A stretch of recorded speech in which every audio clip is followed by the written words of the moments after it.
Hello there, you luscious and glorious listeners. My name is Aaron, And my name's Dave. and this is Super Pod Saga.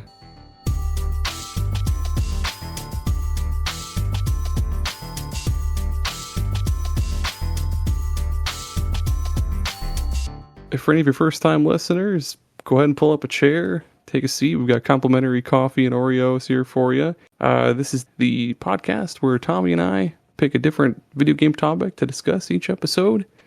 And we'll talk all about that topic until there's just nothing at all left to discuss about that, and we'll kick it out the door and move on to the next one. Tommy couldn't be with us today because he put some trash in his recycling bin, and now he's laying low to avoid a warrant for his arrest. But I'm not alone today. I've got an awesome guest for everybody. Dave with Remember 64. How are you, man? I am very, very good and super happy to be here. And also, I made sure that my trash and recycling was separated, so that's why I was able to arrive this evening. You better, goddammit. You got to make sure to call your local centers to see if those plastics are recyclable or something. I don't know. Gotta look at the numbers. There's like a number system or something. I don't know how it works. Everything that is somewhat plastic just goes into recycling, whether they like it or not. So that's how our household works anyway. Right, dude. There's a number on it. Just put it in the trash. It's not worth it. It's not worth the jail time. Yep. Well, yeah, man. Tell us all about yourself and your show, and where the good listeners can find you. Oh, of course, yeah. So Remember 64, as you mentioned, is my latest venture into yapping into the void of nerdy topics and video games. As you may guess from the title, it is a show that is going through the Nintendo 64's library game by game, sometimes a couple at a time. But essentially, I'm just going to go back 25 years or so and make my way through the library. I'm someone who had a Nintendo 64 growing up, and multiple friends did, but I have a pretty limited scope of what I played, and already only just less than 1 year since launching the show, I've already played games I haven't played before, ones that I thought I played, ones that I just had no idea were even games, and have enjoyed almost all of them. So Remember 64 is my latest venture. You can find it anywhere if you search it on podcast apps. And at Remember 64 Show is where you can find it on social media. And pretty much almost all the apps out there is at Remember 64 Show. Yeah. Hell yeah, I like that idea of just an all Nintendo 64 show, because there's a lot of real hidden gems on that thing. What was the last one you played? It was like Buck Bumble or something like that? Yes, we just did Buck Bumble. I had Stormageddon on the show, and when I'm reaching out to guests, I sort of say like, hey, what do you want to play? Because it's easy to say like, let's play Mario 64, let's play Mario Kart, and all those. I did a couple of those when the show first started to get some heavy hitters out of the way, but like these sort of middle titles or hidden gems are just like exactly what I'm looking for. Funny enough, based on what we're going to be talking about in a few minutes, but Buck Bumble is like a perfect example of that, where it like sort of feels like Star Fox 64, but is also its own thing. Has a pretty cool personality. It's it's not a perfect game, and not a lot of these like early 3D games are, but I would say it's actually one of the biggest surprises that I've had so far going back through this library. And it was the first time I played it, and honestly, for a couple of days I couldn't put it down. So it's highly recommended. That is our latest episode, and we're now into the 20s of the games at the moment. Well, that's cool. That sounds awesome. Yeah, super fun. It's honestly, it's been eye-opening. The one other game that I will mention that we played last year was Mission Impossible, which I tend to remember being complete garbage. And then I played it, and again, it's not great, but it's much better than I thought it was going to be, and much smarter and more interesting than I thought it would be, and has a whole lot of like fun little like hidden gems in it and stuff. It's another title that's like worth revisiting for sure. If you haven't played it before, if you did in the past, Mission Impossible and Buck Bumble are like top of the list right now for me for pleasant surprises. Is that based on the movie Mission Impossible, I'm assuming? It came out around that time, but it's still Ethan Hunt is like the character that you are, but it's not based on the actual like movie locations or any of that kind of stuff. It's just an excuse to have that title on a I would say like puzzle action game, I would call it, sort of Ooh. stealth puzzle action game. It mixes a lot of things in there, but for the most part, it works pretty well. It's rough around the edges because it's really early N64 as well, but worth taking a look at least. Nice. Again, for those who are pretty new to the show, you can find Superpod Saga mainly on Twitter. We have Facebook, Instagram, and TikTok, Tumblr, and YouTube and all that stuff, but I tend to forget about those. We are mainly on Twitter, but you can also just go to our website, superpodsaga.com, and literally everything is there. You can find all of our social medias, all the different apps the show is on. You can comment on all of our stuff, look at the blog. We post stupid stuff. I posted a thing on the blog about the Chow Garden from Sonic Adventure because I miss it so. I have fond memories of that and dreams.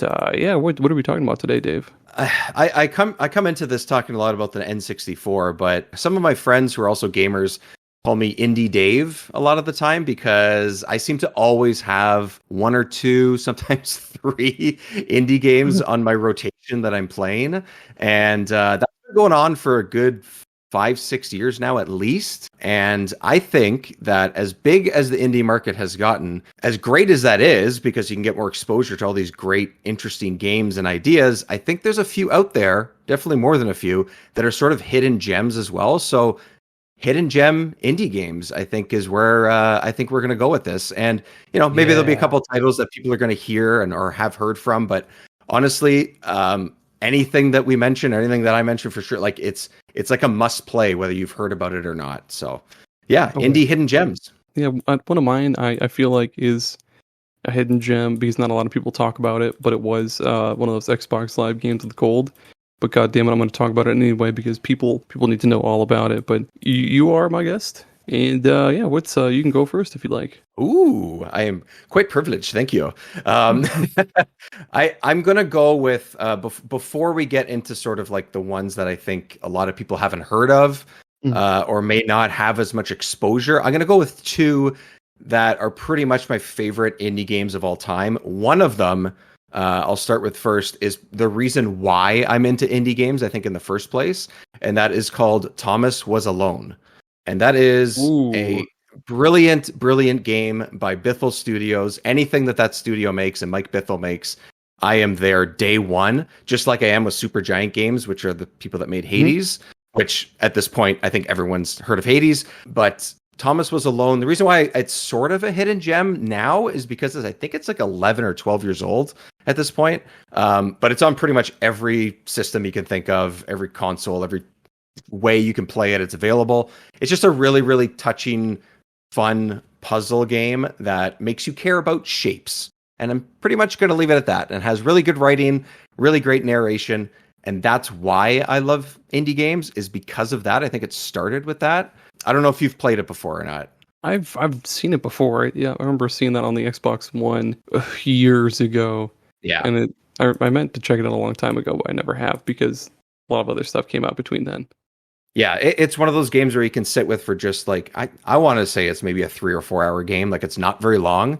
It's what Mike Bithell and his studio did first. Like, this was like his first sort of big release, and it's like, it's been out for so long and it's so successful. I just think like at this point, it hasn't really been at the forefront for so long. So I think I wanted to mention that. And then another one, which maybe people have heard of at this point because the company was now purchased was purchased by Netflix last year, the year before, but that is Oxenfree. And it is an awesome storytelling, thriller, horror type game, point and click adventure to an extent. But I just love the way it looks. I think the writing and the voice acting is incredible. One of the best soundtracks I've ever listened to. I waited way too long to play this game. I think I bought it for like a couple bucks, like 3 or 4 years after it came out. And I am in love with it. And I cannot wait for the sequel. So that is Oxenfree. Probably the two on my list that people may have heard of over other ones. So yeah. Nice. Yeah, Tommy, my co-host, he really, really loves Oxenfree. That's one of his favorite games ever. He doesn't ever stop talking about that. So that's cool you mentioned that one. I was so excited that in 2022 it was supposed to be released, the sequel.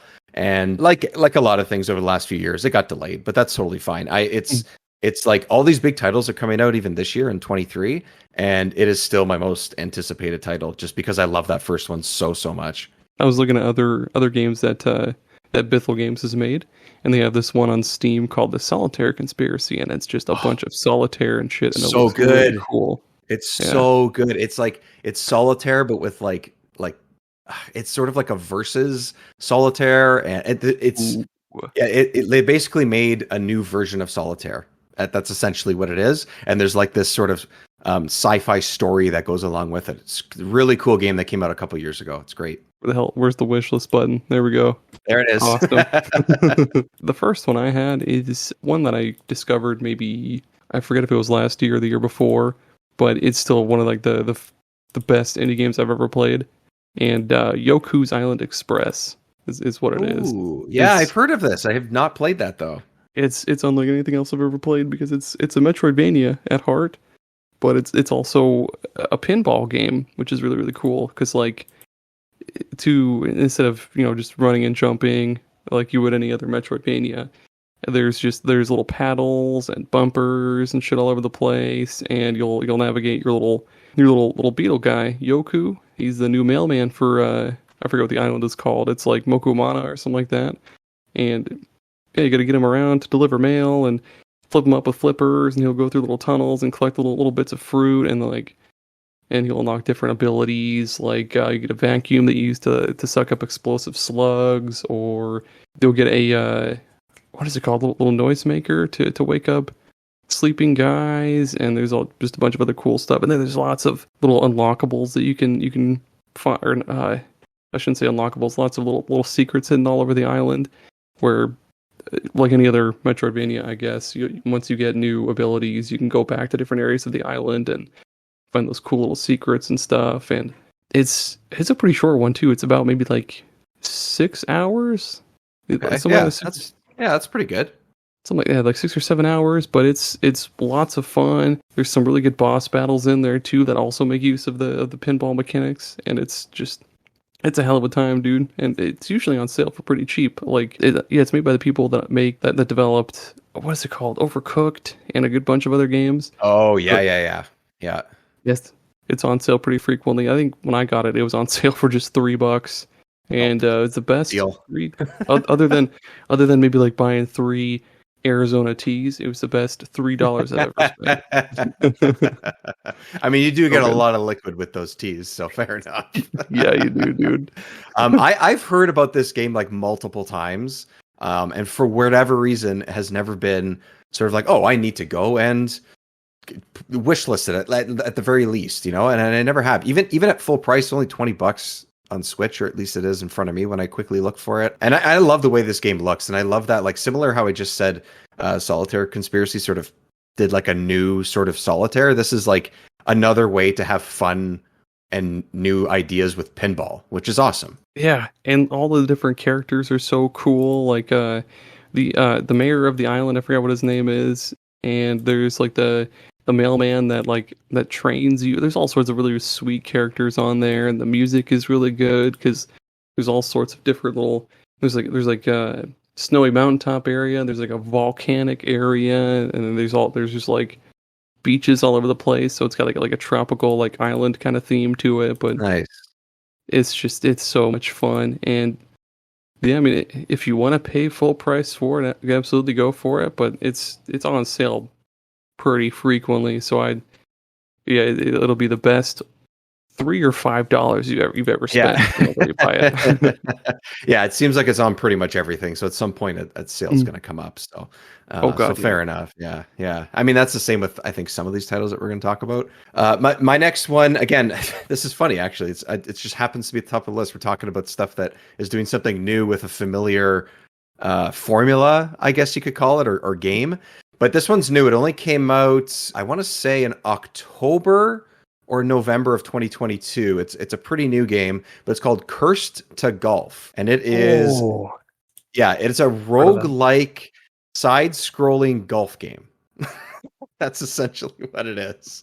And it's like arcade golf, I guess you could call it. Like, so if you've played Stickman Golf on your phone at any point in the last decade since that game came out, it's that view and that sort of idea where you have all these really wacky golf courses and holes where you can go up, down, you can take portals, you can do all these types of crazy, there's spikes, there's water, there's pits, there's all these crazy things going on. But essentially you're a golfer that got zapped by lightning on the 18th hole when you're about to win a championship, and you get stuck in the underground, and you need to shoot your way out of the underground in order to live again. You're cursed to golf. You've been cursed, and now you need to golf to get out of it. But what's cool is that like there's all these abilities, but it's like a card system, so you can unlock different cards.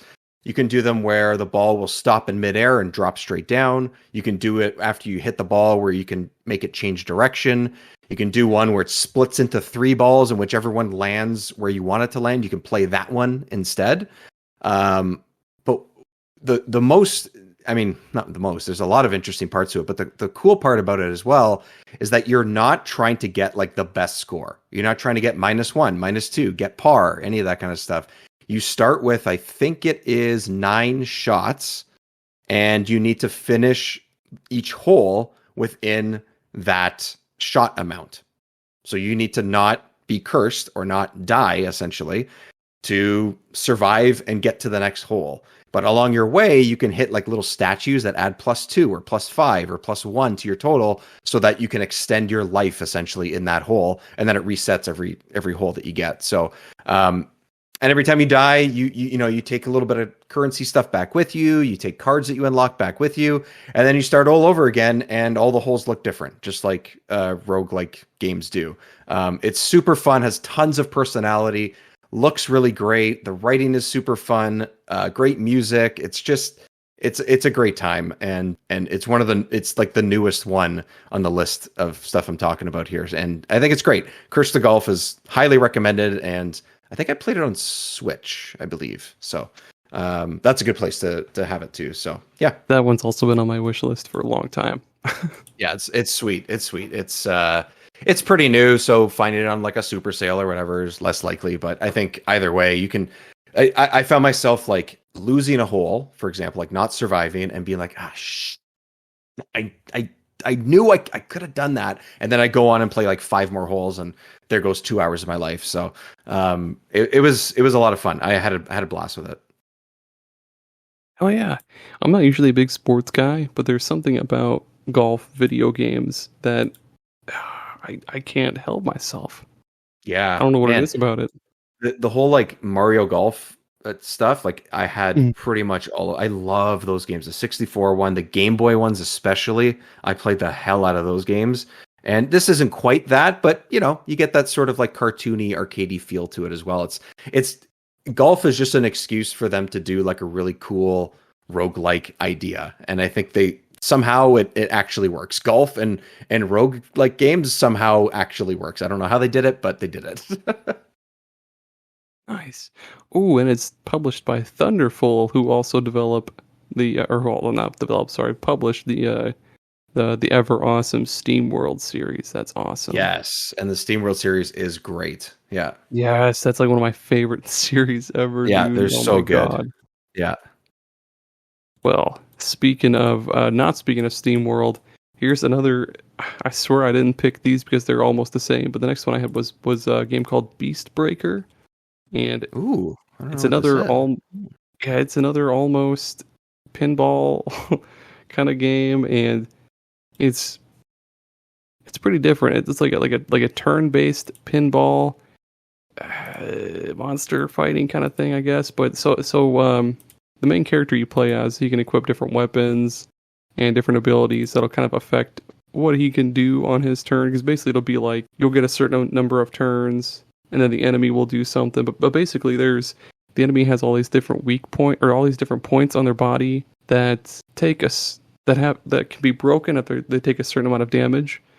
So like there will be, say like you're attacking their claws. The outside of their claws will be protected by invulnerable scales, but like on the inside they'll have, I guess, like little smaller bits that can be destroyed in like 3 hits. But then like like a weak point almost. I'm looking at a couple of the screenshots. It's kind of cool. Yeah, and there'll be like bigger like the pink points are their like super weak points, where if you break those, it'll start breaking up big chunks, like bigger chunks of that part of the enemy as opposed to doing like smaller bit by bit, if that makes any sense at all. But Yeah, no, I mean, wait, like looking at it, like it's interesting how it's broken down because there's all these little like small parts, and then there's larger ones on the inside, and it's like you have to chip away to get to the big part. But once you do get to the big one, it seems like it's sort of like you're explaining, it sort of like explodes out from there almost in a way, and it's funny because like it's hard to sort of describe it, but then when I look at the screenshots of it, I totally get what you mean and can totally see it, even though the game's not even in motion. Like I can totally see what you're saying. I have never heard of this game. This looks amazing. I love the way it looks too. It's great. yeah, there's another one that I got that was on sale for like $3, I think, and yeah, there's all sorts of different weapons you can equip. Like there's just like a sword, there's an axe, there's a bow, there's a bunch of other stuff, and each one kind of changes the way you play because like the sword is just probably to go back and look at like how they play, but like the sword is just you run into it and you damage it, and then like the bow works a little bit differently, I forget, but there's all sorts of other little abilities too, like you can get like a little like a spin attack or like a chain lightning attack and stuff like that. But yeah, Beast Breaker, it's awesome, and then the visuals look great, all the characters are cool. There's anybody that listens to the show knows that I'm a fucking sucker for cooking mechanics in the games. And you can cook food in the game sometimes, and I love that. And Nice. you can also upgrade and craft new equipment with junk you find around the field and on the map and stuff like that. And before you do fight the enemies, basically you'll be on this like grid where in like an XCOM kind of way, most of the map is not really foggy, but it's like blacked out, and you basically have to like track the monster and find it and try to ambush it, because like if it attacks you, you're at like a huge disadvantage because I think it'll attack you first, and you'll be in its huge like attack area, like line of sight kind of shit. But yeah, it's cool. You can like set up little traps for it on the field and catch it off guard and then just beat its ass. It's Nice. super. And if you like pinball, yeah, it's super Yeah, fun. it kind of it's got like a pinball feel to it too. Just by I just hit play on a couple like short videos here and stuff. It looks. This is man. All right, we're gonna load up our wish list tonight, aren't we? For real, dude. Yeah. Mission accomplished already. Played a couple games in.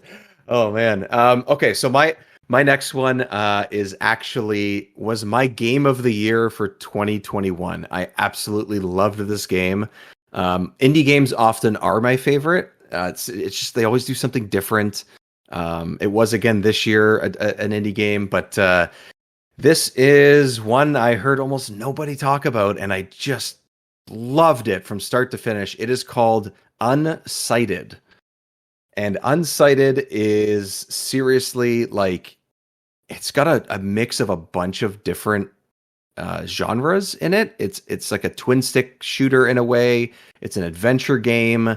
It has exploration mechanics to it. It's pixelated and looks like it's 2D, but it's like a 2.5D thing, so you can actually get some verticality to your fights. There's a bunch of different weapons you can use. There's a blocking mechanic and a parry mechanic, and it's just super dynamic and fast. It always feels good when you're going to do a nice parry or jump out of the way and attack an enemy. It's set in a really, really interesting world, and it's so hard to sort of describe until you put your hands on it, but it really is one of the best feeling games that I've played in a long time. And it somehow, the sort of 2.5D pixelated feel and look like really, really works. And I absolutely loved it. Unsighted is highly recommended no matter where you play it. Oh, by the way, we got Nave from Gaming Together just joined us. What's up, man? I heard somebody was talking about Unsighted, so I just had to appear. Have you played it? Dude, I did a episode with Dave from Tales of the Backlog. Oh my god, I really liked it.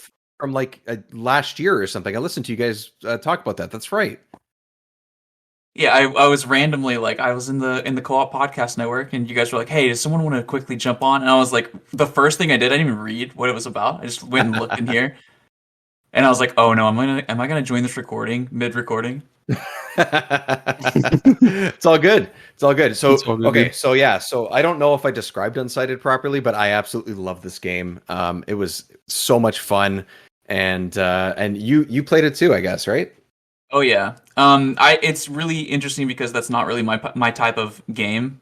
Right. I really struggle with like 2D games, especially with like almost Twitch combat, Yeah, because I get yeah, frustrated fast. But that yeah. game actually has it has a really interesting and unique hook about it as far as the overall structure of the game is concerned.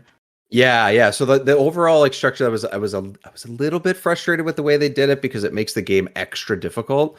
But Yeah. basically, you're like androids, like you're robots essentially in like a super future world. I can't remember exactly what the whole setup is. It's a very interesting setup, by the way, and a great story, I think, and ends off in a really touching way. But essentially, you have to collect these certain items in order to keep your friends and people that help you upgrade your items alive, but there's never enough out there in order to keep them all alive. So you sort of start losing people. And it's like, it's super sad because everyone's really nice to you and you want to help everybody, but you just can't. And you can change the setting where that's not necessarily as prevalent, which I did towards the last third of the game because I just wanted to get to the story and whatever. But like, I like that they at least give you that option, because it really Yeah. does take a lot of time and puts a lot of pressure and literally puts a clock on what you're doing.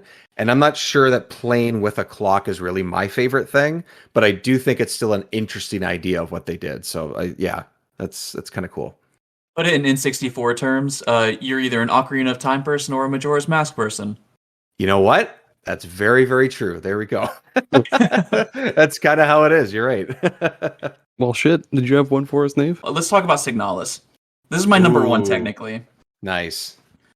Now, Signalis is a throwback to Nintendo 64, PlayStation 1 era horror, and it borrows a lot from the original and the second Silent Hill, along with the second and third Resident Evil titles. And this game is one of the best kind of retro throwbacks that I've ever played. It also addresses a lot of the problems that people have with these older games. Whereas you play the older titles and the combat is especially clunky, and the way you control your character with the tank controls is really it's really aggravating once you start getting yourself into stressful situations. But this game ditches the tank controls and it streamlines combat in a way that makes the game so much more approachable. But it also keeps these really obtuse, but not too obtuse, not missed level puzzles, but it keeps these really obtuse puzzles where you will maybe have to keep a pen and a paper next to you for a few of these, but they're so rewarding and they're so fun figuring out which items or which are keys for what kind of thing, or what are the patterns to remember as you trek across the horrible, desolate landscape that you're in. And the game's story is extremely vague and really interpretive in a way that evokes strong emotion, but also can be dissected in many different ways. And I think the game does have multiple endings and all of that stuff. And I'm sure this will be one of those games in the years that people will be making video essays about. But yeah, I mean, Signalis is fantastic. Anyone who knows my show knew I was probably going to bring that up. That's a great game. I played that last year because it was like late last year, I think, late 2022 that it came out. That game is awesome. I loved it. And it's on Game Pass, isn't it? Yeah, Yeah. that's how I played it. It Fuck was yeah. yeah, it's like super, it's very grim and dark and moody and all that. And I'm like, I don't know if I'm in the mood for this. And then like 3 hours later, I was just still playing it. Like it's awesome. I love the way it just like feels.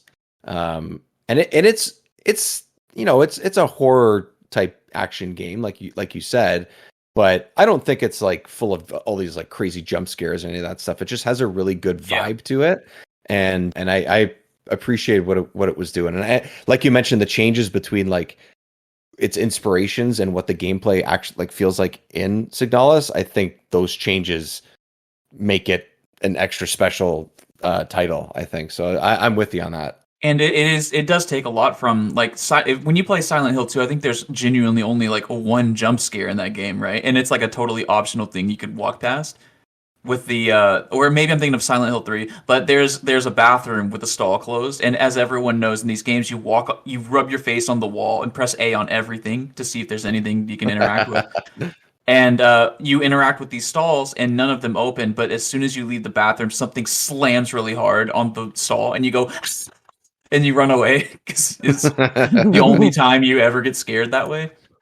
Yeah, no, that's true. I can't remember if that's 2 or 3, but I know exactly which part you're talking about. Speaking of spooks, Streets of Red. I don't know if you all have heard of that ever. Oh, I think I have. Yeah, it's basically just like it's a roguelike beat 'em up basically, and there's like 4 characters you can play as, and each one is kind of based on like another video game for the most part. Because like there's one character is based off of Shovel Knight, and he's got armor, he's got a shovel, he's got like a lightning, or he's got a like a headbutt attack and shit like that. There's another chick who's based on like like the beginning of Final Fantasy VI where they're in those mechs. She does magic and shit like that, and she's in a mech suit like that. And then there's another guy who's basically Link, like he's got like a grappling hook and a spin move. And shit like that. But there's some pretty sweet fucking bosses that are like during the battle they'll kind of evolve from like this stage to the next, and if you don't kill them fast enough, they'll evolve and just become fucking unkillable and beat the hell out of you. Like there's one that's just like a moth monster thing, and basically it starts off like looking a little bit like Rick from Rick and Morty, but then he just transforms more and more into this fucking awful moth creature, and that's a good one. It's co-op being a beat 'em up, which is really, really cool. And there's quite a few little unlockables, and yeah, it's awesome. It's definitely worth. I think it's like $12 normally. It's definitely worth. Man, I'm looking at a couple of the screenshots, and there's like when you're saying there's inspiration of the characters. I see the Shovel Knight guy. I can see him in a couple of these shots. But there's a level that's literally like a representation. You can tell just by a screenshot of the first level of Turtles in Time, where the wrecking balls come down and slam on the ground, and you kind of have to work around them so your turtles don't get crushed. There's literally a level that's set up with the exact same view. It has the characters around it. It's, oh my god! I just anything that's going to reference Turtles in Time, I'm all for it. So that's amazing. I love how it's just having fun with those ideas. That's awesome. I like this genre of indie game where all of these indie devs are kind of just working together, because you can see the what is this, Captain or Commando TV or whatever from his own games. But like there are a lot of these games. Like I think there's a Smash Brothers clone that's just got a bunch of these different characters from different indie games in them. Yeah. And I love this shit because this shit looks just like The Binding of Isaac in some of these screenshots. Yeah, it does. It does. You're right. Yeah, it's got that sort of look to it. Yeah. It's got so much personality, even though it doesn't have like a ton of color, which is cool. Oh, and so Aaron, the reason why I'm in here, by the way, not the reason why I'm in here, but the reason why I noticed this was going on was because I went to that Co-op Podcast Network. I saw a tweet, so I had to confirm it was you before I tagged you in the retweet. But you Fuga Melodies of Steel. I was like, there was one person who was like, I know that game. Oh, yes. in here. Oh, and so Fuga that's what I was 2. looking for. Yep. Oh my and God. I saw the release date is May 11th, 2023, so I retweeted it. Ooh, Tagging you. soon. Oh my gosh. And it's coming to fucking Game Pass, dude. Hell yeah, dude. Dude, Man, we're eating Game good. Pass is so good for indies and smaller titles like this, or it's quote unquote smaller, lesser known, I guess you could say. Like, I love it for that reason. Like, sure, big titles are great and everything, but honestly, like just having all this variety and all these types of games in here, that's why I could never go without it at this point. Oh yeah, especially if we get Fuga too, dude. I don't know why I didn't put that on my list, but that's one of the most underrated indie games ever. God damn it. I think. Yeah, I've heard good things about that. I've never played it. Yeah, I think we're on Dave now. Yeah, it is my turn. Yeah. Or I don't know. I'm going to assume that it is. Okay, so my next one actually has 2 titles to it. It has a sequel, but I heard about the first one years and years ago, and I would say just stick to the sequel because it sort of irons out some of the rough around the edges parts of the original. but it is Hand of Fate. So I would say Hand of Oh Fate 2. yes, Nice. yeah. Yeah, these games are super fun. Just the concept of it, the conceit of what you do in the game is was enough for me to just like buy it blindly the first time and just play it from there. But essentially, if anyone doesn't know, you guys clearly sound like you do know. Oh my god, But yep. yeah, so essentially you're sitting at a card table with I can't remember if he's like a sorcerer or a wizard or something like that. And you're playing a card game, but the card game is sort of like a roguelike path that you're walking on. And every time you move your little wooden character one card at a time, it flips over and gives you a scenario. Sometimes it is, do you want to save these people? Do you want to give them food? Do you want to give them money? Do you want to buy something? But at least half the time, that is essentially you sort of get zoomed into the card and it ends up being a combat scenario. So you'll have your character and you'll have to fight off, I don't know, sometimes it's skeletons, sometimes it's bandits, whatever it is. And in Hand of Fate 2, they really like expand what these stages look like and what types of enemies there are. But they're like these mini battle arenas, essentially, that you need to kill a boss or you need to kill a group of enemies. But you're only able to use what you've collected up until that point. So if you've only picked up a dagger, you have to try and figure out how to survive this fight with just a dagger. Maybe you found a shield along the way and now you're lucky you can block a couple of, arrows that are coming at you and stuff. You can pick up spells and you can light guys on fire. They can light you on fire. But essentially you're just going through all these different stages and trying to, I guess, fend off all these enemies when you do battle scenarios. And then when you're done, you go back to the table and it sort of keeps going from there. But it's really interesting because every card does something different. You'll see some repeats and stuff. But again, in the sequel, there's a lot more variety to it as well. But I think that if a roguelike game and card elements and the battle system, correct me if I'm wrong, guys, but I think the battle system is a little bit, it's sort of like a lighter version of what the Arkham games are. Is kind of how the battle. It's like a third person. Yeah, there's dodging, there's parrying, there's the stun attack. Yeah, exactly. There's all that different type of stuff, and it's really fun. Sometimes it's really difficult. Sometimes just luck of the draw of what items you pick up will help you out. Sometimes they won't, and sometimes you'll have to go in with, you literally can't get hit, otherwise you'll die in one shot, or you'll come in to the battle scenario and you're poisoned before you even start, so you have to fight really fast to try and survive. Like all these different scenarios that really put you on your toes and keep things interesting and fresh. And yeah, I think both Hand of Fate games are great, but I would say if you can find two out there, I highly recommend it. I love both these games. They're so flavorful. Yeah. Like a lot of these cards and scenarios and stuff like that. It's just so fun and silly. Yeah, and it has great personality. The sort of sorcerer guy that you're playing against has really good lines, and he's really like this dark, mysterious character, and it's a really cool setting and something I've never seen before, which is why I want to recommend it. I remember getting the first game from Xbox Live Games with Gold fucking years ago. Yeah. And yeah, that was just, it was so different from anything else I'd ever played, but it was almost similar to one of my other picks I have on here, but we'll maybe save that for later, but maybe, fuck. No, I'm just going to get it out. Armello, everybody. It's another Games with Gold. It's another card game, board game. More people need to play it. God damn it, it's so fucking fun.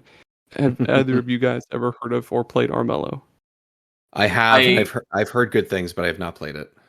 Yeah, I redeemed it for Games to Gold, and I was like, into the forever bin with you, where one day maybe. Dude, oh, it's so much fun. So it's mostly board game, and what's cool is there's like 3 or 4 different ways that you can win the game, but essentially you start off by picking a character, and there's different races. Like there's like 2 or 3 characters of each race. So there's like rabbits and bears and wolves and shit like that.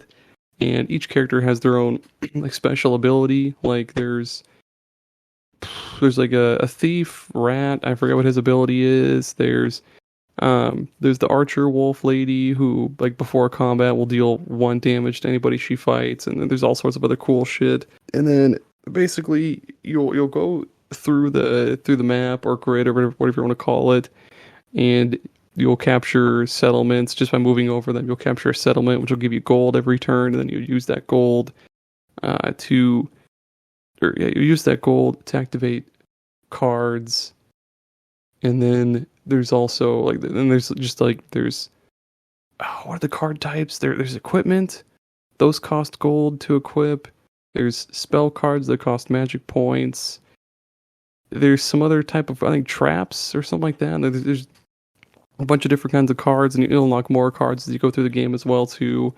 And the combat is pretty fucking cool because basically each character has their own unique kind of dice pool, where they'll have dice that turn into, you know, attack symbols, defense symbols, or like moon symbols and sun symbols, which depending on like the time of day or something, they'll do different things. And there's all sorts of other like deep hidden mechanics, like explode pools, where if you roll like a certain symbol during this other complicated fucking bullshit system, it'll explode into an attack. Whatever. It's a fun game. It's even better if you have friends. It's like Mario, like how Mario Party, you just fucking hate your friends after it's all said and done. Armello is kind of the same way, except like you'll have a newfound respect for them because they either chose to sneak through the castle and assassinate the king to win, or they became the what is it? They had the most gold, so they won that way or something, or they purified the king or some shit. I don't know, but Armello is it's just a fun fucking time. It's so good. It's so hard to find a game online because nobody plays the game, and it sucks playing with the AI all the time because they're so fucking predictable and fucking stupid. But that sucks. I beg of you, everybody, play Armello, please. Well, it says me. Yeah, it says digital board game, which is awesome. Mm-hmm. I love that. Yeah. And there's lots of dice, lots of cards. There's lots of like little RPG mechanics. Like you'll equip like different swords or pieces of armor or like other stuff that give you like passive buffs or like debuff your enemy. It's just, oh my god, it's so in depth and it's so much fun, dude. Yeah, the company that made it is making a new game called Jump Light Odyssey, which seems to be a completely different type of game. It is Starship Adventure Sim. So you have like this giant starship, and like the quick video they have like up on their Twitter page and stuff. There's like multiple levels to it, and there's all these different like things you have to take care of, and all. That's kind of cool. It's got a great aesthetic, just like Armello does. It actually looks awesome, which always helps. Yeah, I've heard great things about this game, but no, I had never played it. It looks cool though. God. Damn cool. Well, now that I know that Nave has it, well, I'm gonna spam you with invites every single day for the rest of your life. Well, if it's online, then I mean, we can always have an episode about it, dude. Over there on the Game Together pod. Ooh. Fuck yeah, we should, dude. Oh my god, I could just babble on and on and on about that. It's also on mobile too. When I'm looking at it, it's not just on Switch and stuff. Yeah, you can get it on the App Store. Yeah, it's on PC, Switch, and on, at least as I'm searching for it here, the Google Play Store and on the Apple App Store. Which is kind of cool. Son of a bitch, it is. The only other board game that we've played is Monster Prom XXL. Which is fantastic. That's my number 4. Oh, is it actually? That's your... Yeah. Really funny. Do tell, because that sounds interesting? Question mark? Well, so the whole concept of the game is you go to a monster high school and you need a date for prom, and you have to go into, there are different spots. It's essentially a board game where you pick where you're going to hang out. And so it's like you want to hang out in the bathrooms, then you get guts, because it takes guts to skip class, And so it's like, but it's so it's like, okay, this is a cute little concept. I'll play with my kids. No, these kids are doing drugs and fucking and doing all kinds of crazy shit. Everyone's drunk everywhere all the time. It's a goofy game. So it's more like Cards Against Humanity, where this game, it's like, this game it seems like a game that could be played with kids, but no. No, don't do that. Don't You have to do explain a lot of concepts to them. it.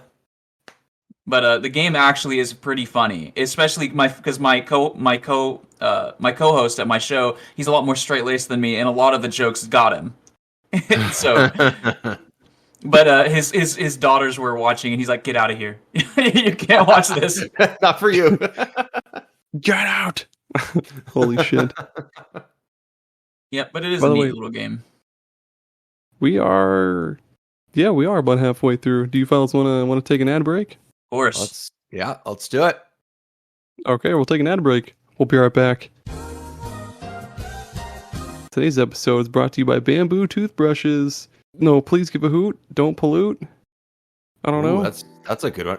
Bamboo is what all the cool kids are doing now, and why not also stick it in your mouth? Is the That's true, yeah. toothbrush itself bamboo, or is it the bristles that are made of bamboo? Excellent question. That would hurt like a bitch. No, the actual like toothbrush part is bamboo, but the bristles are nylon, which I guess breaks down over time. I guess. Science. If I It learned either does or anything, don't. although if the bristles are really intense, you're really gonna clean your teeth. I think isn't that how dentistry works? That's true. I don't know. So That's true. depends on how I didn't- intense you want to get. I didn't learn you had to switch out toothbrushes every now and then until I was like 20.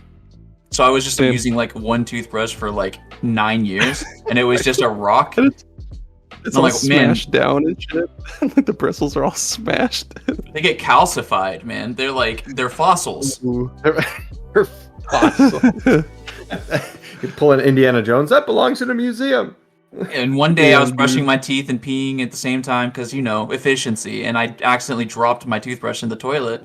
And I had to go get a new one. And I'm like, oh my god, toothbrushes don't hurt? Well, you know what? I was a little worried the story was not going to go that way, so I'm glad that you went to go get a new one. Yeah, but now my toilet pee is clogs every sterile. other flush, so... Same, dude. Fucking same. Sometimes the back part doesn't fill up, so you have to take off the back. You have to take off the lid on the back, and then do like push the plastic Fill it piece, up. and then it fills Oh, up. Yep. Yeah. You could buy a new one of those. Oh, you Yeah, can. So, Yeah, inside the tank, the thing that fills up the water, whatever the level or whatever they call it.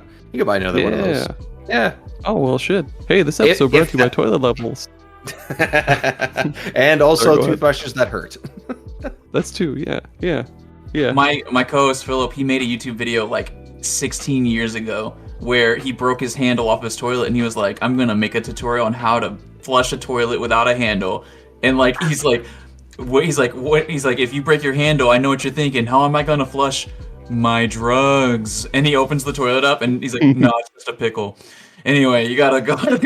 And I'm like, this is why he's my best friend. And we're back. I guess it'd be Nave's turn. Yeah.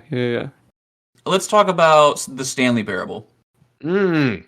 Oh man, dude, Tommy Yeah, we would be will. all over this shit. Tommy, that's his favorite game of all time.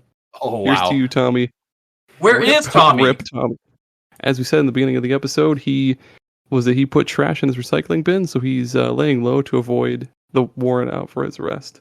That scumbag. He's got 4 stars in like in GTA. He has to make that go down to at least 1 in order to come on the show, right? So So they've got the helicopters out and shit.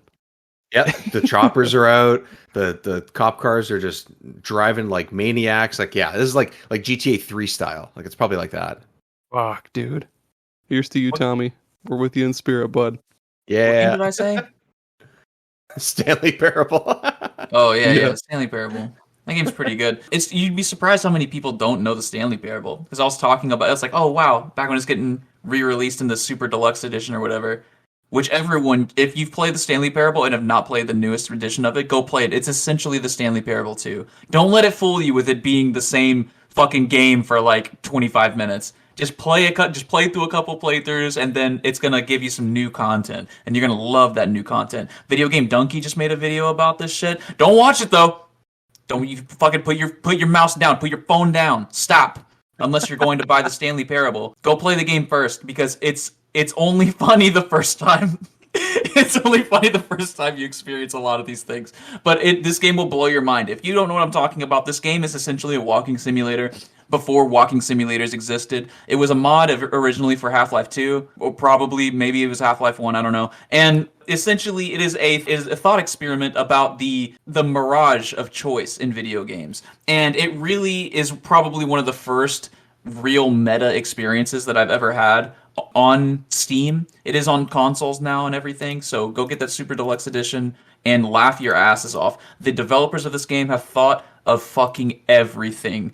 You will never outsmart these guys. There's an ending for everything. Yeah, I gotta play this Super Deluxe Edition or whatever it's called. Like I gotta play that because the first one or whatever, the original, whatever you want to call it, is exactly what you're saying. It's genius. Like it's seriously genius. And it's I wonder if people haven't heard of it because it's like a pretty quiet game or because it was like a mod or something. But maybe I don't know. But I think if you've been around gaming long enough, then probably you've heard of it. But as far as like pulling the trigger and actually like playing it is like we've said with multiple of these titles, it's a whole other thing. But I think this game, like 100%, is worth it. It's so meta. It's awesome. This is one of those games that you will get so much mileage out of just making your friends play it. Like inviting some friends over, inviting your mom over, just sit them down with the controller and be like, go. Because there's no fail state. There's no fail state at all. You just keep walking and doing what you want to do. Whether you want to obey the narrator or disobey the narrator, it's all up to you. And every single decision takes you somewhere else. It's kind of what the Dark Pictures Anthologies games want to be, but this game has perfected it. Ignore the fact that it's like fucking 15 years old. Yeah, no, it really doesn't matter how old it is. Yeah, you're right. I'm getting like the biggest hoot out of reading the fucking Steam reviews for this game. So let's go. Hold on to your hats, boys. So Abraham Lincoln says the narrator is so funny he makes me giggle like tee hee hoo hoo ha ha hee hee wahoo. and then Hot Jafar says he's basically singing, just the two of us.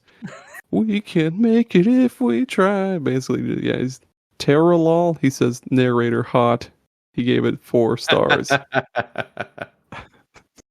I'm saying there is.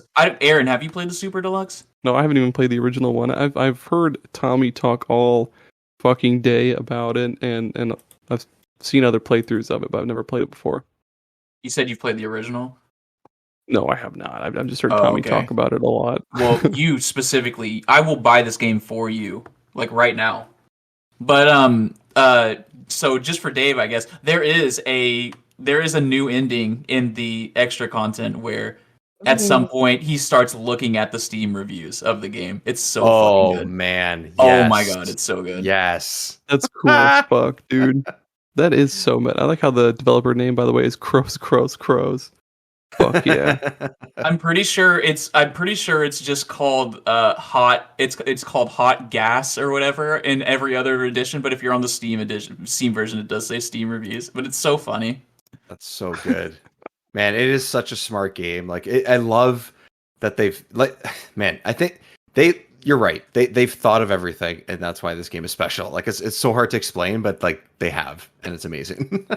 Damn, is it? Yeah, it's Dave's turn. I'm pretty sure. Yeah, because I did Armello and then Stanley. I'm gonna go with one that is a little bit newer. It is called. No, I don't know. I actually don't know how to pronounce the third word in this title. It is Terror of the Hemosaurus or Hemosaurus. I don't know. That's been on my wish list for a while. Also, hemoglobin. Maybe it's hemoglobin, so maybe it's Hemosaurus. Yeah, this is basically pixelated Rampage.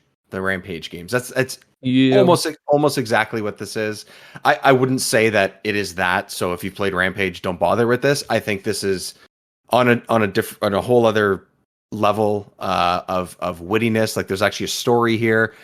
Sure, it's goofy. Yes, it makes fun of humans and humans being idiots with climate change and all that kind of stuff, which is great. And really crappy cable news in North America and everything. It has all these like funny commentary things in it. But essentially, the game itself is you are one of 4. I think you can play up to 4 people as well. Giant monsters. Yeah, you can play co-op, which is great. There's a giant salamander that breathes fire because they all have like special moves, essentially. They'll have like finishers, I guess you could call them. You have like a meter that you build up. The salamander breathes fire. The Hemosaurus has like this shockwave that comes out of him. You can be a sloth. And then there is one more that I cannot remember off the top of my head. Either way, it is all pixelate. Oh, it's a Robo Hemosaurus. So it's just like all these other sort of games where there's always like a Robo version of every, like robot Godzilla essentially is what it is. You're going into all these different cities in around the world. I think or is it just US? I think it's around the world. And you're essentially just trying to topple all the buildings, eat as many people as you can, survive.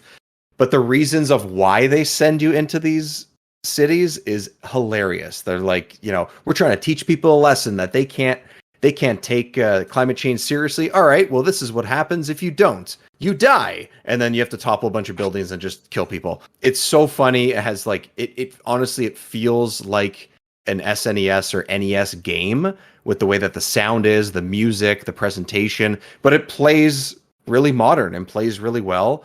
You can play it solo or with up to 4 people.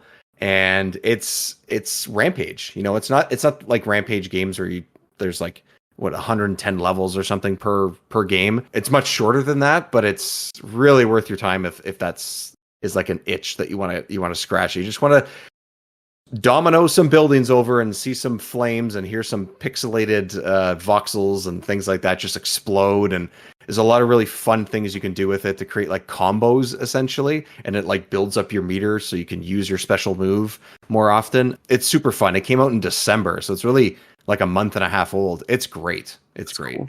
This is the same single person made this game. Same single person that I think it was about 4 or 5 years ago made Super Blood Hockey, which is essentially Blades of Steel, but super violent, like blood everywhere. You give your players steroids in order for them to keep playing. Like, oh, he broke his arm. Here, give him some drugs. Get him out there and just play. But it's like crazy, fast, violent Blades of Steel, like old school Blades of Steel. This guy basically takes that idea and that aesthetic and puts it in a Rampage-like game. So Terror of the Hemosaurus is awesome. That sounds pretty fucking sweet.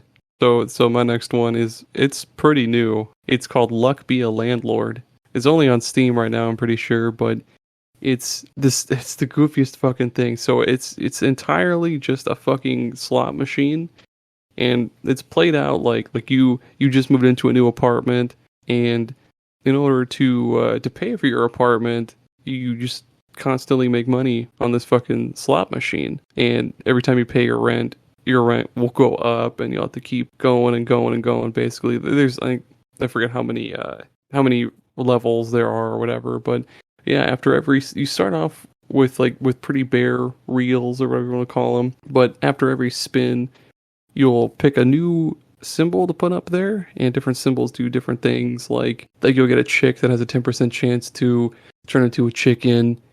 And then from there, the chicken has I think it's like a 1% chance to lay a golden egg, which a golden egg gives you like 5 coins or some shit. You can pick like a miner who destroys adjacent ore, which an ore, when it's destroyed, it has a chance of spawning like a different gemstone or something. And there's all sorts of goofy shit. There's all sorts of different synergies, and basically you wanna have this perfect synergy of like you wanna add symbols that destroy other symbols, because you don't want your reels completely filled all the time. You want to keep constantly churning in new shit.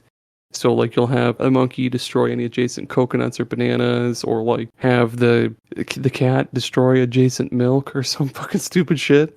And it sounds so fucking stupid, me describing it. It sounds like the lamest shit ever, but it's so fucking hard to put down, because it's just that. You just click spin, see what you get, and then you add more symbols to your thing. And then after, I forget however many turns, like you get, in typical roguelike I should add that it's a roguelike, by the way, too. There's permadeath, so when you die, you start all over. But just like in typical roguelike fashion, every so often you'll get to add what's called an item, which gives you different passive abilities. Like there'll be, I guess, like a 7, where if you get like 3 7s, it'll destroy all 3 of them and give you 77 coins. Or like you can get like a fucking honey pot or something. I forget what it all does. I haven't played it in a while, but yeah, it's ridiculous. It's only $10, but it's ridiculously fun. It's super simple. Actually pretty fucking deep, and yeah, it's really fun. There's also a demo on Steam that you could play, Yeah. according to my search, which is kind of cool. So I'm going to download the demo and play slots where I don't actually lose real money. So that's great. Also a bonus. Digital money. Exactly, dude. You don't have to go Vegas vacation and end up on the $1.50 buffet. Papa Giorgio. Holy shit. Man, that's great. That's cool. I've never heard of that. That's awesome. It's got a lot of Steam achievements too, if you're into that. Oh yeah, that's always a little bonus. Why not? And fucking nobody has played the game, so each achievement will be a rare one. Oh, there you go. Amazing. What's the limit of how many Steam achievements you can have in a game? Oh. It's like 1 billion? I don't know, but this game has a lot. There's some games that have so many. Like I'm looking at a couple of the games I have in my library. I'm just like, I have 40 out of 60. Like, oh my god. Well, this game has 186 achievements. Oh my god. Yeah, basically they're just like spinning different things. Like it'll be like have 3 or more bubbles destroyed during a spin, or like have a seed grow into a void fruit that isn't destroyed during the same turn, or like something about a Matryoshka doll or a fucking reroll capsule or something. I don't know. Buy it. Yeah. Buy it now. Regardless. It doesn't matter. Just buy it. It's so good. It's stupid, but it's good. Stupid's okay. Okay, Nave, hit us with one. Speaking of stupid, I want to talk about an airport for aliens currently run by dogs. Oh my fucking god! I'm looking at that right now. That's not my choice, but we can talk about it if you want. It's just a dumb game where you go through different airports and everything's in an alien language and you don't know where you're going, and time is a physical thing that can change, and it's like everything is dogs. And they're JPEGs of dogs, and that's it. They're like 2-dimensional, obviously. Like stock photos of dogs. Yeah. What is this game? Never mind. This is my choice. Oh my this is god! Fucking awesome, dude. I love dogs, and can I submit my dog to this game to use as pictures? Because oh my god, great. So funny. Bro, that actually would be a great way for them to like get people like involved. I wonder if that's a thing. That's so funny. There's a dedicated pet the dog button, but you can mash it, and every time you do that, a different hand comes out, so you can have like 800 hands petting the dog all at once. Oh, God. This screenshot is it looks like they're in seats like on a train or some shit, and this is just this JPEG of a dog on top of the seat, dude. He's just fucking chilling. It's really dumb. Yeah. One of the first interactions is like, I want a ticket. And the dog is like, do you want 1 ticket or 5 tickets or 100,000 tickets? And you're like, I want 100,000 tickets. And then it like fucking crashes the game with all the tickets that come out. They just spawn in front of you. And you can only hold 1. So you pick 1 up and walk away. Yeah, there's a JPEG of a boxer dog, and has 2 arms on either side of it of like a guy with huge muscles flexing. That's it. Just standing underneath an umbrella on a beach. That's it. That's the shot. I need to own this game, dude. This sounds fucking awesome. Oh my god. It's just like ridiculous scenario after ridiculous scenario. That's okay. That's okay with me. I like how I'm looking at a screenshot where I assume they spray painted, because they've got a can of spray paint, I assume is what it is, and they spray painted the word dog, but it's all like it's like round and 3D looking. Yeah. Holy shit, dude. I love that I have not heard of most of the stuff you guys have brought up. Ridiculously great. Oh my god. Secret celebrity dog. Okay, we're just reading off of things from pictures. You said secret celebrity dog? Yeah, it just had like a little title underneath one of the pictures. Oh, okay. I thought that was the name of a game or something. No, okay. So am I next? I feel like I'm next. I don't know. I lost track. Yep. Okay, I'm gonna go with this one because I think it's pretty interesting. It's sort of a puzzle game, but it's an action game at the same time. It is called Fights in Tight Places. I don't know if you guys have seen this. This came out, I think, around the end of 2021, somewhere around there. And it's base. Oh, I said tight places, tight spaces. Fights in tight spaces. So you are a John Wick looking character. Everything is black and white and is on a grid. And you have a sort of semi-isometric view of this small, I guess, fight arena. You could be in the street, you could be on a stairs, you could be in the back of a truck, you could be in a bar, and you're surrounded by a bunch of enemies that are white and red. And you essentially have to use the moves that are available to you, which are, again, only available through cards, similar to Hand of Fate in a way. Yeah. And you have to use those cards and your movement on a grid pattern to try and defeat all of these enemies that are around you. They all have their own abilities. You'll learn sort of, some of them have certain moves, some of them have weapons, some don't. But you can also like use some of the cards will be like a dodge, for example. So if you see that someone is about to shoot you, you can dodge for your next turn, and that bullet will miss you and hit one of the enemies behind you. So it's sort of like a slow motion John Wick in a way, but you are literally every step that you're taking is sort of like turn based, and you have a certain amount of actions that you can take. You can unlock different cards, and you're just in all these cool like little scenarios. Like if you're in a bar, for example, you can pick up a bottle from the bar and hit a guy with it. It'll do a little bit more damage. You can do a spin kick at one point. You can jump off a wall and kick a guy. You can jump off a wall and dodge someone and go behind them. You can choke guys. You can take guns off them and hit them with a gun. You can throw them over a ledge. All these crazy different things. And it's super interesting. And then a cool part about it too is once you're done, it'll show you everything that you did in like real time, essentially. So you play it. Yeah, you play a level for like 25 minutes, which is, you're sort of really, really kicking ass through it, and you're really sort of trying to survive. And then you finish the stage if you survive, and it'll show you everything that you just did. It's a little bit sort of stop and go a bit, because that's what all the actions are, but it's kind of just cool to see. And because everything is black and white and red, when you punch a guy, you see blood splatter. When you hit him, you can, like, guy's got glasses on, you knock his glasses off, you see them on the floor. Everything sort of stands out really uniquely as well. It's great. Fights in tight spaces. I don't know that I've heard anyone talk about this game, but I think it's really, really fun and really different as well. So yeah, that would be my I guess that's my final one for the episode, but that is something people should check out for sure. It's like isometric super hot.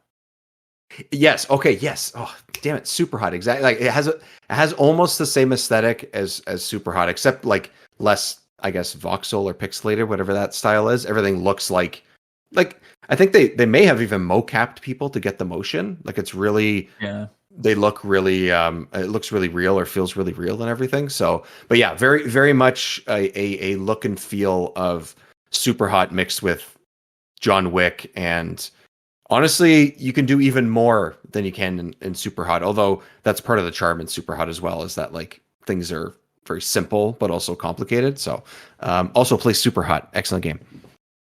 So yeah, fights in tight spaces. Super wishlisted. hot. Super super hot. Oh yeah, fights yeah, in tight spaces. Yeah, wishlisted for sure. That looks and sounds really fucking awesome. I like that. There's a card for suplex. I wish I had that in real life. Yeah. I'm sorry, I do not want to pay this bill. Suplex. Suplex. You've triggered my trap card. Suplex. Suplex. You know what? I'm gonna reinstall this game. I'm gonna play this again. I'm doing that now. It's 1.6 gigs. It's super tiny. That's it? Hell yeah. Yeah, that's hopefully it. No, it's a super simple looking game, but it has so much more to it. Also great music, which is important for games like this. Like if you have sort of a simple aesthetic and all that, somehow like that music really needs to sort of catch you, and it never feels repetitive. It always sort of fits the scene that you're in. It's great. It's super fun. There's lots of variety too. But it is not easy. I will warn people that after you get through the first couple of stages, it gets tough, but it's super rewarding when you survive and you see all the guys on the floor that you just defeated. Yeah, it's awesome. It's super, super hot and super great. What's interesting is I'm looking on cheer achievements right now at the game, and there are like hundreds of thousands of people that are registered on here, and only 408 people have played this game, and only one person has gotten all the achievements in it, and Really? all true Wow. achievements. Wow. Yeah, so there are on Steam anyway, there are I think like 30 or 40 or something. Yeah, 40. And I'm only halfway through them and I completed the game. So it's very difficult, but rewarding. So that always helps. Well, shit. Nave, do you want to go next with your last one, or do you want me to kill some time for you? No, I can go. I have three sitting here. I think I'm gonna go with Proteus. I think Proteus is probably the least known out of these three. Do you guys know Proteus? Sick game, so good. Nice. We That did an sounds episode familiar. over on our show about this, but this is an amazing boomer shooter with such eye-popping visuals and pulse-pounding fucking soundtrack that jumps from metal to hardcore EDM, very similar to like Doom and Quake and all of those good Yes. old games back in the day. This game does have multiplayer online, and it also has a level editor as well. So I played. There was an EDM artist called Funtcase, and he made a couple of levels. He made Dust 2 from Counter Strike, but he also made Peach's Oh, Castle. So we had a fight in Peach's Castle. Me and Philip did. amazing. That's so crazy. I saw that there was a stage creator thing, but I didn't realize that like it got that wacky. That's amazing. Oh, dude, this game is so fun. I played the original Doom at one point last year, and then immediately went to play this right after, and it was like, oh, it's so good. It's such a cool like way to update those kinds of games. Yeah. And yeah, you're right. It looks great too, which always helps. Has that sort of like middle ground feel where it feels like an old game, but definitely is new in the way that it plays and the way that it looks. Proteus is awesome. I love this game. It's so gory and like Yeah, sloppy. It's fucking awesome. yeah, I agree. Nice. I'm trying so fucking hard to find the game you guys are talking about. I googled first. I googled Proteus game, and it brought me to this life simulator thing on Steam. I think it's And then I googled, and then I looked up. DS. Oh yeah, with the D. Okay, I see that. Yeah. And then Also, I googled, it's on Game Pass. That's why I played it. Yeah, Oh, it is oh, on Game fuck yeah. Pass. All right. And then the second time I googled Proteus Xbox, and then it took me to the Xbox store, but it was about a book called Proteus from the 80s. And then finally I found it. But yeah, Maybe that that's does its problem is that people can't find it. look.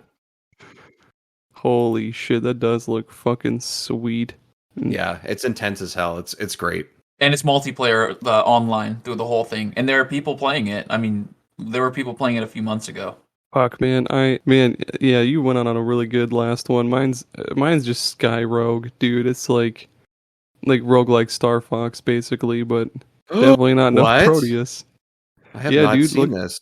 What? yeah, Sky Rogue, and it's all like voxely and shit, and like there's different planes you can use and unlock that each have their own different attacks, and then like different guns and missiles and shit like that. But yeah, basically you just you launch from the little carrier ship, and you have different objectives like destroy the fuel tanks on this ship, or like destroy this windmill or some shit like that. And all the while you're doing that, there's other planes fly around that'll shoot at you, and like there'll be anti-aircraft cannons that are shooting at you and shit like that. And the music is awesome. It's just what you'd expect from that. It's like Nintendo 64-y kind of, and Sorry, what did you say? yeah.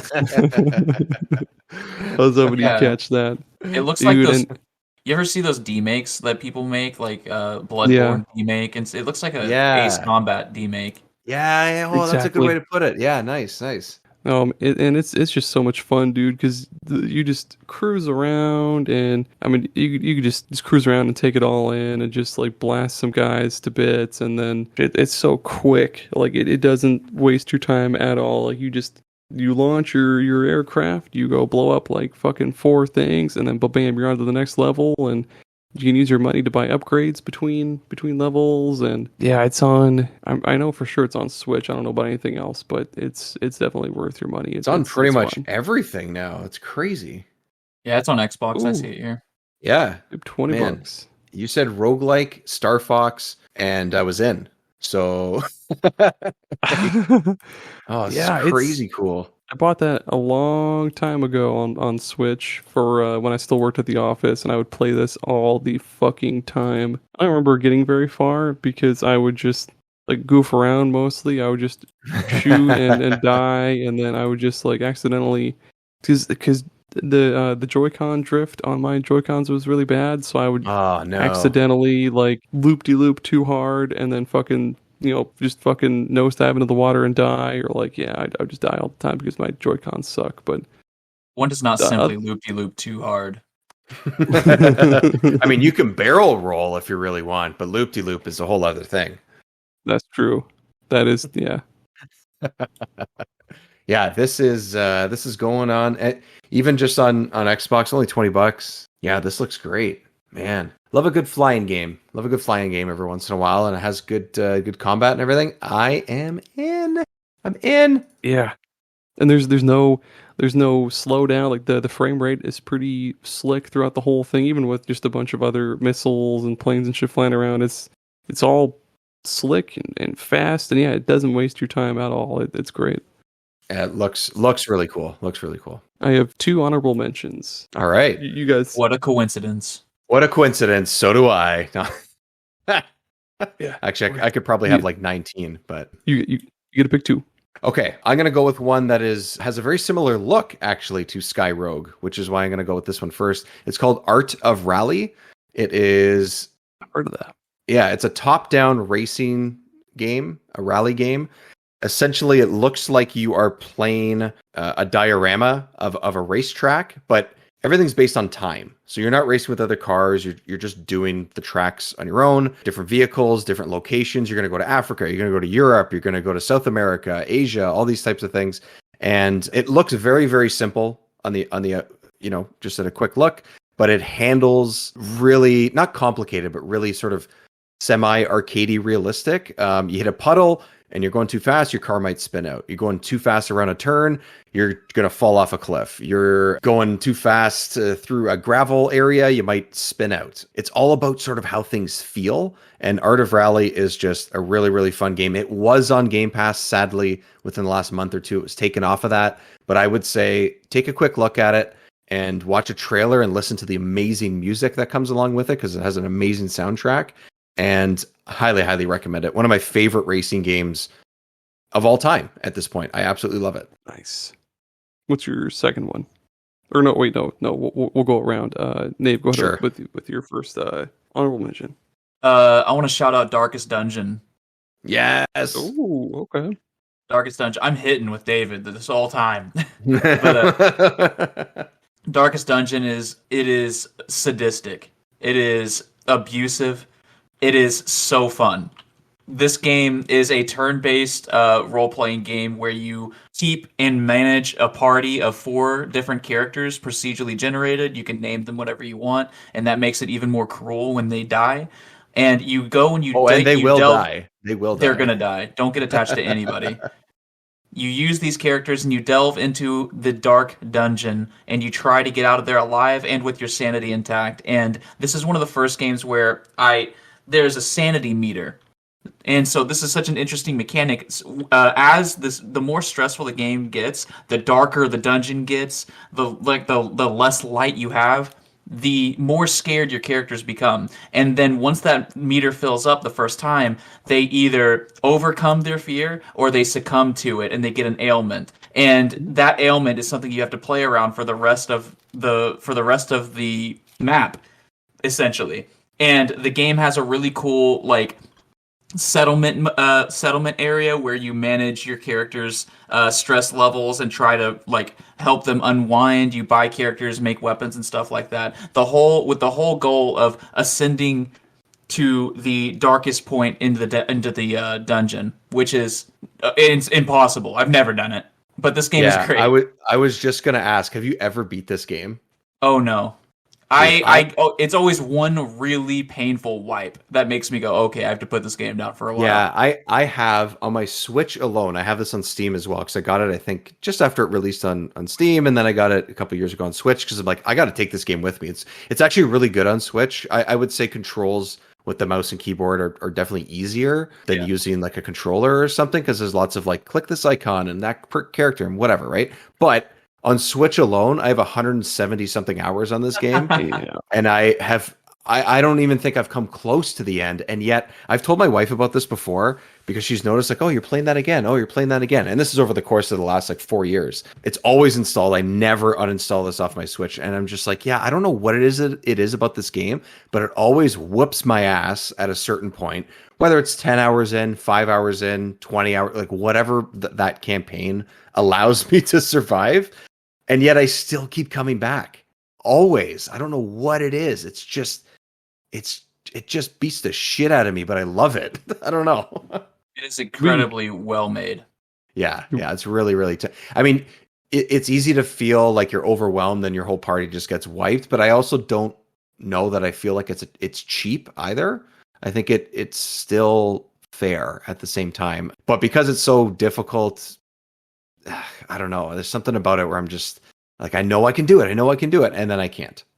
It's that feeling when you finally get out of a bad run and you're just like, oh, thank God I didn't lose everyone. I only lost 2 of them. You know what I mean? It's I only lost half insane. my party. Yeah. It's so good. I talked about this game a lot in our most recent episode about difficult games, and I bitched about it really hard because like it's when it's good, it's so good and it's so satisfying and meaty.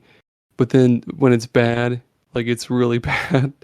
It goes bad so fast. Yeah. Because you grind those motherfuckers up to like level 3 or something like that, and then they all die. And then it's just like, well, I don't want to fucking play this game anymore and grind more motherfuckers up to level 3 just for them to die. Because the important thing is that like everything is salvageable. And so even though you lost the characters you put a bunch of time into, you will get characters that just start out. And you will eventually start getting characters that just start out at level 3. And you're like, okay, thank God I've got another leper. Which is like my favorite. I love the lepers. Yeah, Dude, lepers are sweet. Well, fuck. My first honorable mention was the exact opposite of that. It's a short hike. You're just great game. You're just a little bird just and you're just walking around this island because you're going, I think it was like to a summer camp or some shit like that, and it's just something like that. Yeah. Just chill, and you're just exploring, and you find feathers, and you get sweet hats, and you do all sorts of little not chores. What's the other word I'm looking for? Favors, like for little tasks and favors. Yeah, helping out little people around the island, and it's great. You just explore and like fly around and glide around, and it's pretty short too. It's pretty good. With awesome like chill music and everything too. The music is awesome in it, which helps. And it's all like PS1. Well, yeah, kind of like PS1, like that era of graphics and everything. Yeah, I would say so. Yeah, it's all pixely and a short hike is a great, like, if you're looking for something chill that's only like a couple hours or a few hours, that's got to be up on the list too for sure. What's your next one? So my next one is going to go back to, I mentioned back at the beginning of this episode that Thomas Was Alone was like the first like indie game that really got me into indie games. But I would say this one is very close behind. Also 12, 15 years old at this point. It's called Fez. I don't know if a lot of people have. Oh, hell yeah. Yeah, I've heard of it nowadays, but at the time, Fez was the indie game like of all time, or like the one that stood out over anything. And it's super mind bending. It's essentially, you start off as like a 2D character in a 2D world. You get a fez, like a magical hat, essentially, and then you can turn the world on its axis in 4 different directions, essentially. You know, let's say there's a platform you can't jump to because it's too far away. Well, turn the world to the left a little bit, and now you can hop on that. Turn it back to the right, you can hop on to the next one. That's a very, very simple way of putting it, but this game is, again, it's very simple on the surface, but very, very complicated and takes a lot of brain power, I think, anyway. Maybe I'm wrong, but to figure out some of the puzzles and unlock some of the secrets. And honestly, it's one of those games where you could literally have grid paper beside you and draw out where you are and where things are and how you could possibly find them, because it's so complicated, but in a good way. And it's crazy satisfying when you actually find and solve something. And it has its own like decipherable language in it as well. Like it's got so many layers to it. made by one or two guys, I think, way back when indie games weren't even a thing. And Fez is awesome. I think it deserves to be like in every Hall of Fame you could possibly think of. The only reason why it's honorable mention is because it's older, and honestly, I think like, games do similar things now, but also there's so many great games that I think people could find now that are great that I wanted to make it easier to find. So I talked about the other ones more. Anyways, Fez is awesome. Fez. Yeah. The only thing I think about when I hear about this game, because I never played it, but this was the game where the creator went insane, right? I think there Phil were Fish. Yeah, exactly. There I was don't know supposed to what's be like, going on. I don't know what the full thing was, but I do know there was like problems with him and the other guy that were making the game. I don't remember what the full story is, but I don't know why regardless, I'm thinking he said he wants to burn game developers or something. Or yeah, something no, like that. there I don't was, remember. there was something intense and crazy like that. Like there was, there was something there where something about when after the game was released, whether it wasn't reviews, because I think the game got pretty damn high reviews and reception and everything. There was something about the industry that was really ticking him off, and he just said like, well, we're going in a bad direction, we shouldn't do this and this, and then he just sort of stopped making games. I'm like, no, you made a masterpiece, what are you doing? Anyways. Yeah, you're right, there was something like that though. Damn, bummer. Yeah, I was wondering if exactly. that was the same game, because I was looking at screenshots and confusing.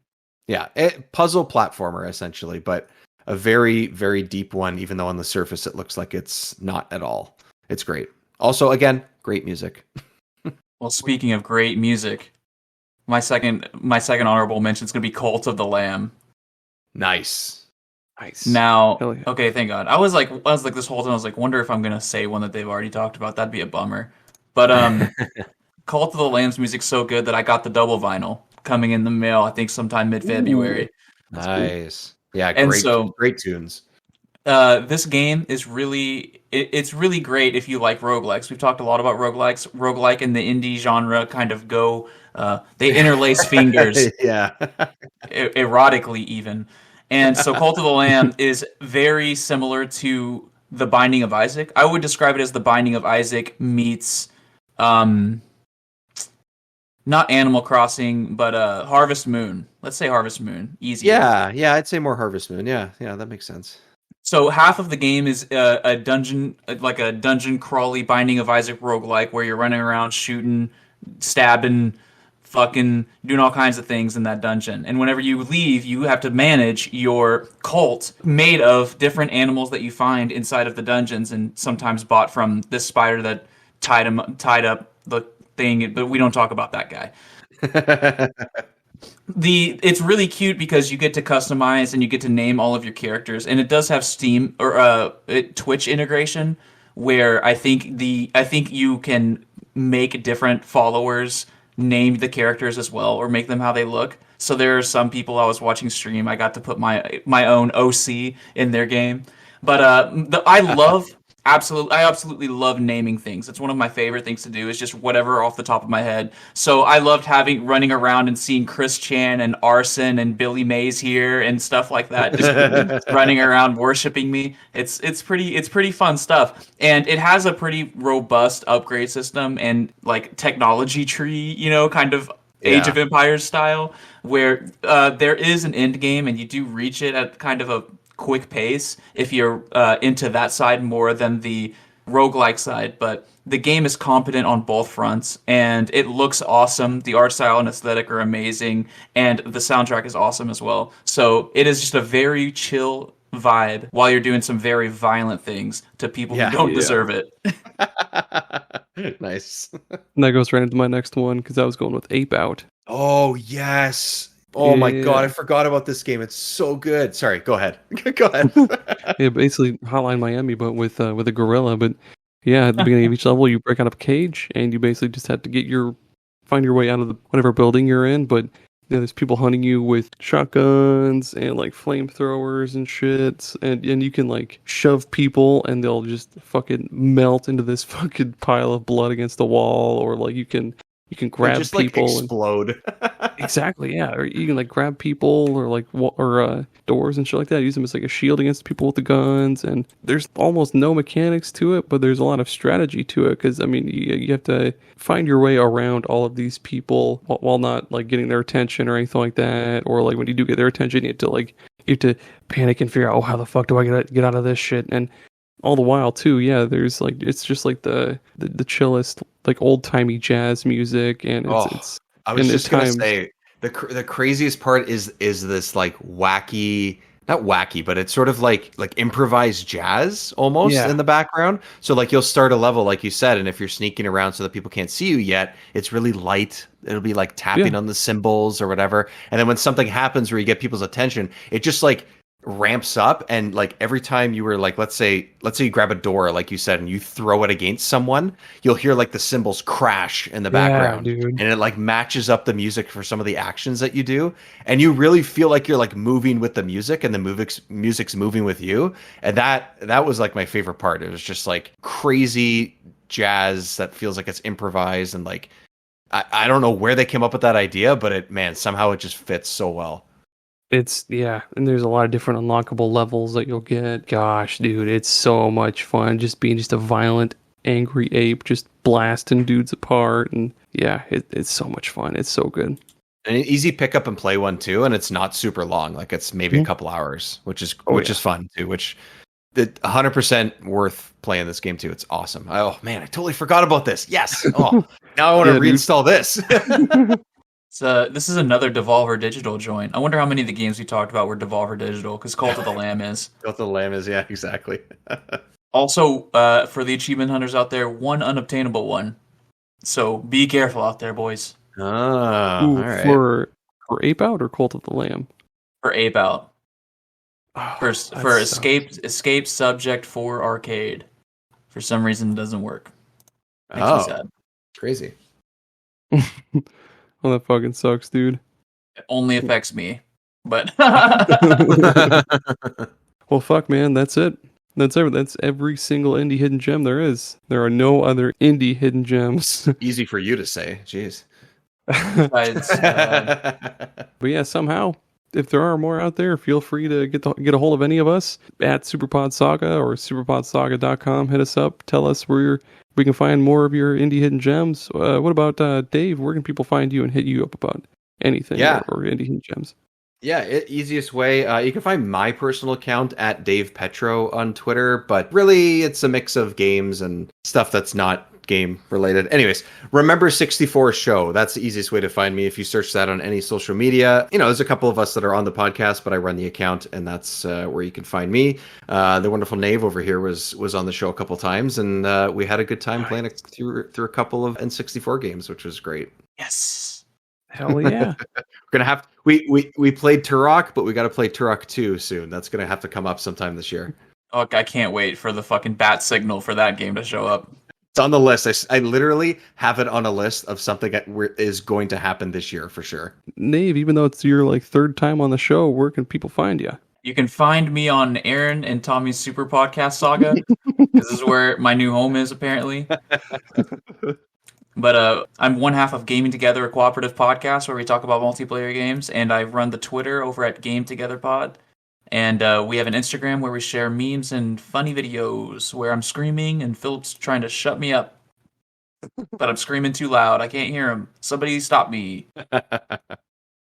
Fuck, we need to do more stuff like that on our Instagram. I usually just post pics of like, here's this video game, and then here's this video game, and then here's a new episode. Like that's really all our fucking Instagram is. I need to do more memes and just fucking scream at my phone. Turn on Kroll Show. Fuck. Well, yep, that's it. Yeah, if you enjoyed the episode, make sure to leave a rating or a comment or something. And yeah, if you really, really enjoyed the episode, feel free to leave a tip on the Superpod Saga PayPal. It's just Superpod Saga or at Superpod Saga. I don't know how PayPal works, but yeah, our Patreon as well. It's just $2, $4, or $6 a month. That is it. Goodbye. Get on out of here. See ya. Thanks for having me on. Bye. Come get.